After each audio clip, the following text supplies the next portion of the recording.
Compliance is getting harder, especially with things like pay transparency laws, or if you're in a regulated industry and you have to do a lot of tracking on the back end when you're managing your job descriptions.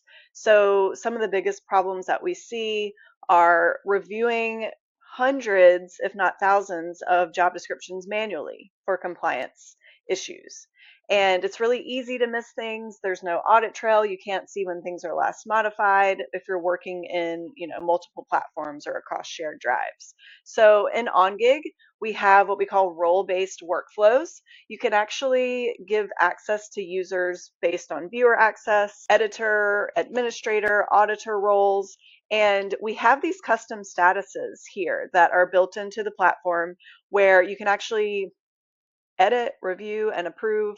These can be customized based on your internal language that you use.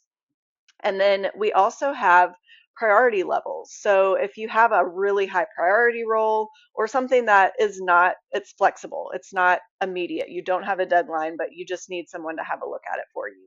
You can do that, and it all shows up here in the job library. So it's all centralized. Everyone that has access can see these different workflow statuses.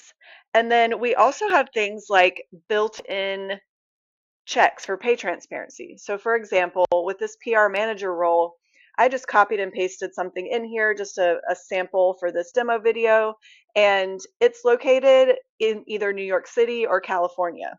And you'll notice there are pay transparency flags here in red. So there's no salary information in this job.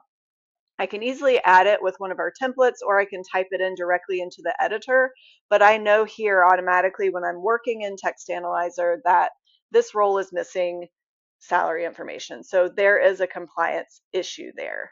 The other thing you can see is you can see a full history of what has been changed. So here you can see I created version 1, and then I worked on some templating and rewriting, and then I reverted back to version 1. You can see all of that here.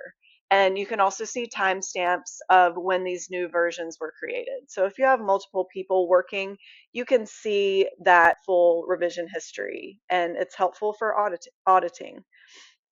And you have every change tracked. We have reports as well that you can see what users are doing in the platform, what words they're changing, what sentences are being swapped, which jobs are being templated or untemplated. So you have a history, a record of all of that. So you're really reducing risk without slowing down your team. You're actually giving them more capability, more speed when they're working on things. So if compliance is becoming a headache, I would be happy to walk you through how your team can automate this.